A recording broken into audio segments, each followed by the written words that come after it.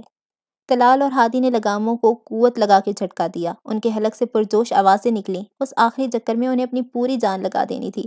انہوں نے لوگوں کے شور کو داد سمجھا، ساتوں آسمانوں کو مہرباں پایا۔ ہادی وننگ لائن کراس کر گیا، پیچھے ہی طلال۔ نکلی پستول کے اصلی پٹاخے ترتیب سے پٹاخ پٹاخ گونجے، گاؤں والوں کا شور اور بچوں کی تالیاں۔ سب سے آخر میں ابراہیم نے لائن کراس کی تھی۔ اس کی آنکھیں نم ہو چکی تھی، وہ انہیں آستین سے پوچھنے میں مصروف ہو چکا تھا، ہم جیت گئے یار۔ ہادی چھلانگ لگا کر طلال کی گھوڑا گاڑی میں کود گیا تھا، بابا شاوا بھی اسی گاڑی پر کود کر گئے تھے۔ گھوڑا گاڑی پر کھڑی بچیاں بھی ان کے لیے تالیاں بجا رہی تھی، نیچے کھڑی مائی پھتاں بھی۔ میں بھی جیت گیا، یا اللہ تیرا شکر۔ اس نے ان دونوں کو دیکھا اور پھر سر اٹھا کر آسمان کو۔ پیارے قارئین، یہ جیت ان کے علاج کی آخری دوا تھی۔ کڑوی گولیوں کے ساتھ ڈاکٹر ایک میٹھی گولی دیتے ہیں نا، یہ وہی گولی تھی، جوش و جذبہ بیدار کرنے کا سیرپ۔ وہ سامنے اوپر پہاڑی دیکھ رہے ہو نا، وہی ہے چاچا امام دین کا ٹھکانہ۔ وہ دور، بہت دور، سامنے اوپر، اتنی بلندی پر۔ ہادی نے حیرت سے چاچا امام دین کو دیکھا۔ جوان جہانو، بلندیوں سے ڈرتے ہو؟ نہیں جی، وہ چڑھائی سے۔ لفٹ تو یہاں کسی بھی پہاڑ پر نہیں ہے، پرندے بھی اپنی پیٹھ پر بٹھا کر اوپر نہیں لے جاتے۔ یہ سروس انہوں نے ابھی شروع نہیں کی نا؟ بابا شاوا تھوڑی کھجاتے ہوئے سنجیدگی سے کہا۔ ہادی نے خائف ہو کر طلال نے کھیکھی کرتے ہوئے بابا شاوا کو دیکھا۔ ابراہیم نے سلام دعا لے کر قدم اوپر کی سمت بڑھا دیے۔ اللہ نے پہاڑوں کو بہت پسند کیا ہے۔ یہ وہ کیل ہیں جو زمیں پر ٹھونکے ہوئے کھڑے ہیں، یہ وہ جلیل ہیں جو انسان کو بلندی، حوصلے اور استقامت کی ترغیب دیتے ہیں۔ پہاڑ یہ امید اور سر بلندی کی نشانیوں میں سے ایک نشانی ہے۔ تینوں چھوٹی سی کوٹڑی کی بیرونی دیوار سے ٹیک لگا کر کھڑے ہو گئے۔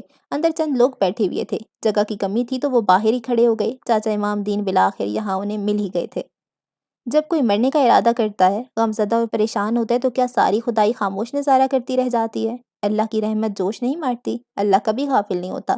وہ زمین پر انسانوں کو اور آسمان سے فرشتوں کو ہماری مدد کے لیے بھیجتا ہے، لیکن جس کے لیے مدد بھیجی جائے وہ اپنی ضد چھوڑے تو صحیح، ہدایت تو وصول کرے۔ بیٹا تم جیسا پوزیشن ہولڈر اسٹوڈنٹ اس بار بورڈ میں سے پاس ہو گیا، ڈاکٹر بننے کے لیے ایڈمیشن نہیں ملا تو تم نے اپنی کلائی کاٹ لی۔ ایک لمحے کے لیے تم نے رک کر سوچا کہ ایسا کیوں ہوا؟ کس نے تمہیں روک دیا؟ کسان باپ تمہیں کھیتی باڑی میں لگانا چاہتا تھا، کیا پتا خدا بھی یہی چاہتا ہو۔ 2-3 سال کسان بنے رہتے، زمین کو سمجھتے پرکھتے زرعی سائنسدان بن جاتے۔ جو تم نے سوچا تھا وہی ہوگا تو ہی تم زندہ رہو گے، جو اللہ کا پلان ہے وہ ہوگا تو تم خود کو ختم کر لو گے۔ بی بی آپ کا جوان بیٹا حادثے میں شہید ہو گیا، 3 سال گزر گئے اور رو رو کر آپ نے آنکھوں کی بینائی گنوا لی، دل کی مریضہ بن گئی، زندگی کو خود پہ حرام کر لیا۔ اللہ کو یہ پسند نہیں ہے کہ زندہ انسان خود پہ موت کو طاری کرے، لیکن آپ تو صرف بیٹے کی ماں ہیں، اللہ کا بندہ تھوڑی ہیں جو اللہ کی ناراضی کی فکر کریں گی۔ ماں باپ بیٹا بیٹی یہ رشتے ناطے تو دنیا کے لیے ہیں، ہماری پہلی حیثیت بھی بندگی ہے اور آخری بھی۔ جب سارا معاملہ ہی بندے اور بندے کے رب کے درمیان ہے تو آپ صرف ماں بن کر کیوں زندہ ہیں؟ صرف بیٹے کے لیے کیوں مر رہی ہیں؟ اللہ کو بھول گئی ہیں؟ بی بی بیٹے کو یاد رکھیں، اس کی موت کو بھول جائیں، غم سے نکل آئیں، اللہ کو راضی کریں۔ بیٹا تم بچوں سمیت پہاڑ سے کود رہی تھی، کس لیے کہ جوانی میں بیوہ ہو گئی؟ 3 وقت کی روٹی کے لیے؟ لوگ عزت کے در پر تھے اس لیے؟ رشتہ داروں نے نظریں پھیر لی؟ اللہ کی نظر میں تم ہو، یہ کیوں بھول گئی؟ 3 بار تم نے مرنا چاہا، 3 بار اللہ نے تمہیں بچا لیا۔ اللہ کی محبت کے اور کتنے ثبوت چاہتی ہو؟ جو تمہیں بچانے کے لیے مدد بھیج سکتا ہے وہ روٹی بھی بھیج سکتا ہے، سر کی چھت بھی دے سکتا ہے۔ ایک شوہر کو ہی اپنی کل کائنات سمجھ لیا تھا، اسے اپنا رازق بنا لیا تھا۔ اس دنیا میں لوگ بھوک سے نہیں کم ہمتی سے مرتے ہیں۔ شیطان تمہارے دلوں میں بھوک کے وسوسے ڈال دیتا ہے، وہ تمہیں آنے والے وقت کی خوفناک تصویریں دکھاتا ہے، وہ تمہیں بتاتا ہے کہ تم تنہا، اکیلے اور کمزور ہو، اور تم کم عقل یہ نہیں سوچتے کہ اللہ ہر وقت ہر جگہ موجود ہے۔ تم تنہا اور اکیلے کیسے ہوئے؟ چھوٹی بی بی آپ کوئی زہریلی چیز کھا چکی تھی؟ آپ کی ماں بہت پریشان ہے آپ کے لیے، آپ کا رنگ کالا ہے، آپ موٹی بھدی اور بدصورت ہیں، آپ نے اب تک اپنے بارے میں یہی سب جانا ہے۔ ان 3 باتوں کے لیے آپ ہر روز موت کی طلب کریں گی۔ اس عظیم رب کو کتنی بار بتائیں گی کہ اس نے آپ میں ایسے ایسے خراب نقص رہنے دیے؟ خوبصورت ہوتی تو آپ کی جلدی شادی ہو جاتی، بس یہی ہے آپ کی کل زندگی کی فکریں؟ آپ کا مقصد ایک شوہر حاصل کرنا ہے، خوبصورت نظر آنا ہے، اپنی جھولی اور نصیب آپ کو خالی دکھائی دیتا ہے، اتنی سی وجہ کے لیے پاگل ہو گئی، زندگی کو جہنم بنا لیا ہے۔ اپنا جہنم آپ لوگ خود تیار کرتے ہیں اپنے ہی ہاتھوں سے۔ اس کائنات کی خوبصورتی بھی تمہاری خوبصورتی ہے، اللہ نے تمہیں اس صورت کو بنانا پسند کیا، اسی لیے بنایا۔ اگر تم بدصورت ہو تو پھر کائنات کی ہر شے بدصورت ہے۔ اگر مالک اپنی بندگی کے لیے بدصورتی کو پسند کرتا ہے تو بس وہی شے خوبصورت ہے۔ انسانوں کے پیمانوں کی اتنی فکری کیوں کرتی ہو؟ اللہ نے تمہیں اپنے لیے بنایا ہے، اپنی حیثیت کو پہچانو، اللہ کے لیے خوبصورت بنو۔ اپنے غموں کو پہاڑ کیوں بنا لیتے ہو؟ صبر کو آگ کے دریا میں کیوں بدل دیتے ہو؟ نہ گھونٹ پڑ سکتے ہو، نہ پار کر سکتے ہو، اتنے کمزور تو نہیں پیدا کیے گئے تم؟ پوری عقل اور ساری سمجھ دی گئی ہے تمہیں، ساری نشانیاں اور علم، پھر کہاں گم ہو؟ کیوں بھٹک رہے ہو؟ اپنی ذمہ داریاں پہچانو، غفلت سے جاگو، نافرمانی اور ظلم سے بچو، انسانوں کے مددگار بنو اور مددگار ہی بنے رہو، اپنی عقلوں اور دلوں کے کفل کھولو، اللہ کی بیزاری اور قہر سے ڈرو۔ تم خود کو ناکارہ اور نالائق ثابت کرنے پر ہی کیوں تلے ہوئے ہو؟ کیوں اپنی جانوں پہ ظلم کرتے ہو؟ ایک جھٹکا لگتا ہے اور ایمان ڈول جاتے ہیں، اللہ پر یقین ڈگمگا جاتا ہے۔ اللہ ہے بھی یا نہیں؟ وہ سنتا بھی ہے یا نہیں؟ ہم یہ سوال کرنے لگتے ہیں۔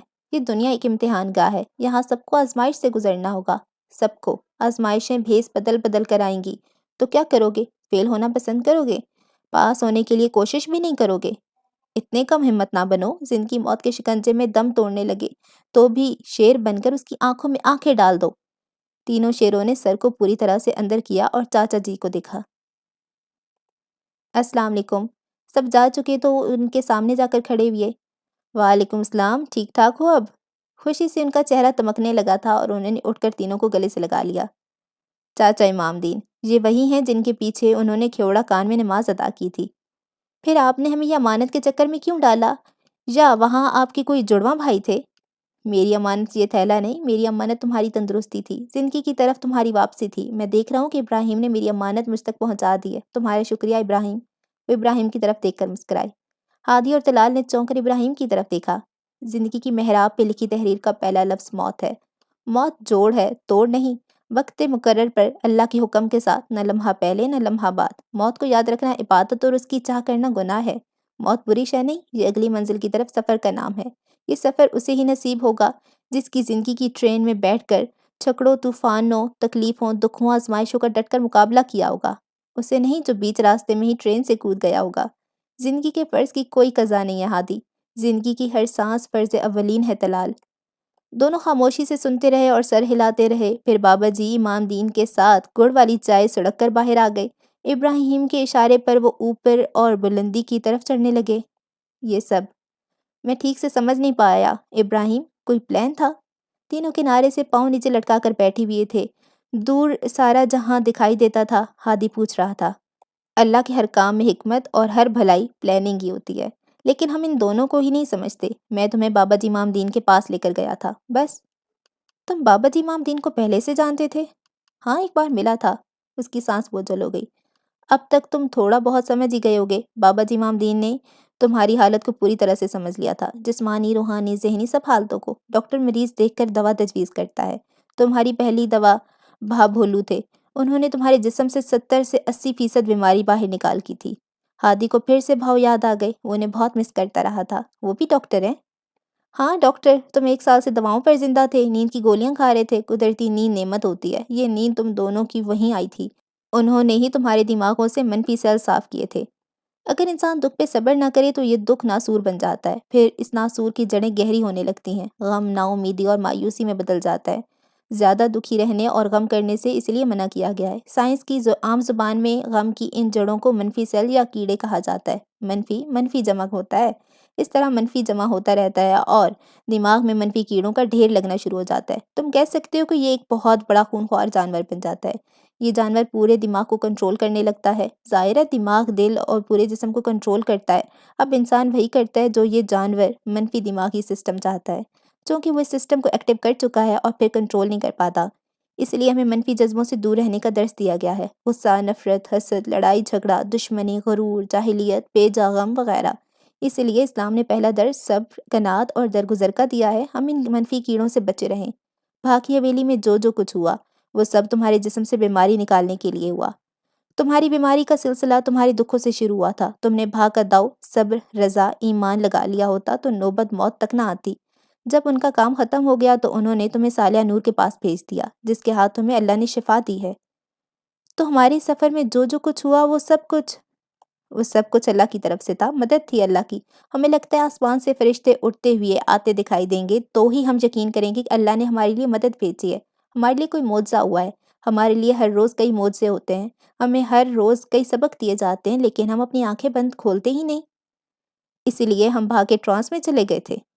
کہہ سکتے ہو، جس انسان نے غم کے پہاڑ سر کیے ہوں، سمندر صبر کے پیے ہوں، اس کی حیثیت معمولی تو نہیں ہوگی۔ تم چاہتے بھی تو ان کی حویلی سے باہر نہیں جا سکتے۔ بابا امام دین نے تہجد میں تمہارے لیے دعائیں کی ہیں، تمہاری زندگی اور سمجھ بوجھ کے لیے۔ انہوں نے اللہ کو بڑی شدت سے پکارا ہے، اللہ نے انہیں اپنا مددگار چنا ہے، بہت خاص ہیں وہ۔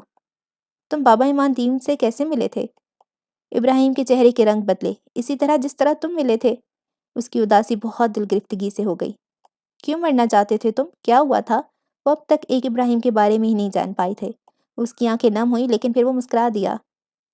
اماں ابا نہیں تھے میرے، ماموں نے بیٹوں کی طرح پال پوس کر بڑا کیا، باکسر بھی بنایا۔ ان کی بیٹی تھی ایمان، دوست تھی میری، پھر محبت ہو گئی، بہت معصوم سی تھی۔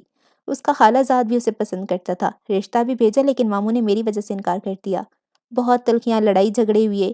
میں ایشین اولمپک کے لیے گیا ہوا تھا، پیچھے سے ماموں کا فون آیا کہ گولڈ میڈل لے کر ہی آؤں، ان کی ناک پر بات آ گئی ہے۔ میں نے گولڈ میڈل جیت لیا، شادی کی تیاریاں ہونے لگیں، کہہ کر وہ رک گیا۔ غیر محسوس اس نے ایک پتھر کو گرفت میں لے لیا۔ نکاح سے ایک دن پہلے مہندی کی رات ایمان پنکھے سے لٹکی ہوئی ملی تھی۔ طلال اور ہادی نے ایک دوسرے کی طرف دیکھا، دونوں نے اپنا اپنا ہاتھ اس کے شانے پہ رکھ دیا۔ میری خالہ شادی کے لیے مجھے اپنے گھر لے گئی تھی، مہندی کے لیے سارا خاندان وہیں موجود تھا۔ ایمان اپنے گھر تھی، اوپر اپنے کمرے میں اکیلی۔ وہ اس کے کمرے میں آ گیا۔ ضبط سے ابراہیم کی آنکھیں سرخ ہونے لگیں۔ وہ بیچاری اپنی بے حرمتی کی چوٹ نہیں سہ سکی، اس چوٹ کے ساتھ وہ میری زندگی میں بھی نہیں آنا چاہتی تھی۔ اس نے اسی رات سارا جہاں نے ابراہیم کے ساتھ ایک سسکی بھری۔ اگر وہ زندہ رہنے کی ہمت کر لیتی تو میں سب کچھ سنبھال لیتا، بس وہ زندہ رہ لیتی۔ تم نے کیوں مرنا چاہا پھر؟ نفرت ہو گئی تھی ساری دنیا سے، لیکن جب زندگی کی قیمت کا احساس ہوا تو فیصلہ کیا کہ اب سلور گولڈ میڈل نہیں لوں گا، انسان کا مددگار بنوں گا، بابا امام دین کی طرح، بھا کی طرح۔ تو ہم تمہارے مریض تھے؟ ہادی ہنس رہا تھا۔ مریض نہیں، احسان۔ تم وہ احسان ہو جو اللہ کی رحمت نے ہم پر کیا، ہمیں بھلائی کے اس نظام مددگار بنا کر۔ بھا، صالح، امام دین، یہ سب اور ایسے دوسرے لوگ اللہ کے اس نظام کا حصہ ہیں جو اللہ نے اپنے بندوں کے لیے مدد کے لیے بنایا ہے۔ یہ سب تو بہت عظیم لوگ ہیں، میں تو بس چھوٹا موٹا سا پرزہ ہوں، اور شعبہ بھی اسی سسٹم کا حصہ ہے۔ ویسے تم دونوں کی دوائیاں میرے پاس موجود تھیں۔ طلال، تمہارے ماما پاپا گجرانوالہ تک ہمارے پیچھے پیچھے رہے ہیں، اور یاد آیا تمہیں بچے نے نمک کی چیزیں دی تھی، کہاں ہیں وہ؟ طلال گڑبڑایا۔ وہ پھول تو میں نے صالحہ کو دے دیا۔ کیوں بھلا؟ ہادی مسکراہٹ چھپا کے پوچھ رہا تھا۔ بہت خدمت کی تھی اس نے ہماری۔ وہ کان کو جانے لگا۔ کل ریس کے بعد میں نے بھا کو فون کیا تھا، کہا کہ ہماری شادی میں آنا ہے۔ کہنے لگے اکیلا نہیں آؤں گا، پر تم پہلوانوں کی فوج کو ولیمے کی روٹی کھلا دو گے، سوچ لو۔ دونوں نے کہکا لگایا۔ بڑے تیز ہو یار، لڑکی کو پھول بھی دے دیا، شادی کی ساری پلاننگ بھی کر لی۔ بھا سے کیا کہا پھر؟ وہ تو پھر میں نے ماما سے پوچھا کہ کیا ہم اتنے امیر ہیں کہ پہلوانوں کی فوج کو چند دن مہمان رکھ سکیں۔ تینوں کے کہہ کے ایک ساتھ چھوٹے۔ تمہارا ولیمہ کھانے کے بعد میں واپس جا کر اپنی اسٹڈی مکمل کروں گا۔ یار، بچے نے تمہیں خنجر دیا تھا، اس کا کیا مطلب تھا؟ کہ میں تمہارے اندر موجود موت کی خواہش کا گلا کاٹ دوں۔ مجھے اسی وقت یقین ہو گیا تھا کہ میں جیت جاؤں گا۔ بھائی جی، آپ میں شاہین باجی کون ہے جی؟ ایک بچہ ہانپتا ہوا ان کے پاس آیا۔ شاید بابا جی نے بھیجا تھا۔ شاہین باجی نے اسے گھور کر دیکھا۔ کیوں، کیا کام ہے؟ شاہین کے پر لایا ہوں جی، بابا جی نے کہا ہے آپ کو دے دوں۔ ہم سب بچے وہاں کھڑے ہیں، ذرا اڑ کے دکھا دیں۔ دو تین اور بچے ہینگ گلائیڈنگ کے بیگ پیٹھوں پہ لادے ہوئے اوپر چڑھے۔ ہادی نے حیرت سے انہیں اور پھر ابراہیم کو۔ ابراہیم نے اس کے شانے پہ ہاتھ رکھا، پھر کمر پہ مکہ مارا۔ چلو شاباش، ذرا اڑ کے دکھاؤ ککڑ صاحب۔ ککڑ، تیتر، بٹیر اور شیر نے جسم پر فٹنگ کی۔ طلال و ابراہیم اٹھ کر کنارے پہ آ کر کھڑے ہو گئے۔ یا اللہ تیرا شکر ہے۔ ہادی نے کنارے پہ کھڑے ہو کر آسمان کی طرف سر اٹھا کر دیکھا۔ اس کی آنکھیں نم تھیں۔ اسے پھر سے ماں یاد آئی، لیکن مسکراتی ہوئی، اس کی بلائیں لیتی، اس پہ نثار ہوتی ہوئی۔ سر گھما کے دونوں کو دیکھا، جوش سے چلایا، کنارے سے اٹھ کر آسمان کی طرف اڑنے لگا۔ آسمان جو گواہ ہے کہ زندگی بلندی ہے اور ہم اس کے شاہین۔ اچھا جی، تو یہ چھوٹا سا ناول ختم ہو گیا ہے اور بہت انٹرسٹنگ تھا۔ اللہ، کتنا کتنا کتنا اچھا تھا نا، ایک بالکل دوسری دنیا میں لے گیا، اور ایک دم سے ایمان تازہ ہو جاتا ہے، اللہ پر پیار آنے لگ جاتا ہے۔ میں تو یہی کہوں گی کہ آپ اپنی کسی بھی فرینڈ کو جانتے ہو یا کسی بھی ایسے انسان کو جو کہ بہت مایوس ہے اپنی زندگی سے، اپنی جو بھی اس کی سچویشن چل رہی ہیں اس سے، تو اس کو یہ ناول سجیسٹ کریں کہ وہ اس کو ضرور پڑھے۔ ایک دم سے اپنی پریشانیاں ہم ان کے ساتھ ریلیٹ کرنے لگ جاتے ہیں اور ان کا حل بھی ہمیں مل جاتا ہے۔ مجھے تو بہت مزہ آیا اور میں چاہوں گی سمیرہ حمید کے اور بھی ناولس پڑھنا، تو دعاؤں میں یاد رکھیں۔ اللہ حافظ۔